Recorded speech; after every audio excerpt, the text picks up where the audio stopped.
এই প্রশান্ত বর্মন, যার বিরুদ্ধে সরাসরি খুনের অভিযোগ রয়েছে, তাকে আটক করেছে পুলিশ। আমি সরাসরি কথা বলবো, সৌমিত্র রায় আমাদের প্রতিনিধি রয়েছেন। কোথা থেকে কিভাবে তাকে আটক করা হলো সৌমিত্র? দেখো, এই প্রশান্ত বর্মন রাজগঞ্জের অপসারিত ভিডিও, তার বিরুদ্ধে স্বর্ণ ব্যবসায়ী খুনের মূল অভিযুক্ত এই প্রশান্ত বর্মন, তিনি বেপরোয়া গতিতে একটি মহিন্দ্রা থার গাড়ি নিয়ে নিউ টাউনের রাস্তা দিয়ে তিনি এক পথচারীকে ধাক্কা মেরে তিনি পালিয়ে যাওয়ার চেষ্টা করছিলেন। তখন ঠিক সেই সময় যে পথচারীকে ধাক্কা মারেন তিনি রাস্তার ধারে পড়ে যান এবং আরও একজন যে পথচারী, যিনি প্রত্যক্ষদর্শী, তিনি সেখানে ছিলেন, তার কাছে একটি স্কুটি ছিল।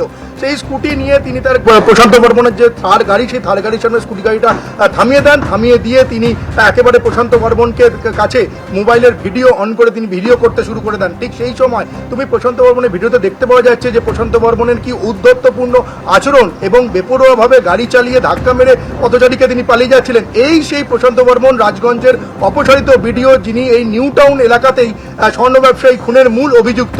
23শে জানুয়ারি সুপ্রিম কোর্ট তাকে নির্দেশ দিয়েছিল আত্মসমর্পণের। তারপর থেকে তিনি পলাতক ছিলেন। জানুয়ারি মাস থেকে এখন মে মাস, অর্থাৎ 4 মাস অতিক্রান্ত। এই 4 মাস তিনি পলাতক ছিলেন।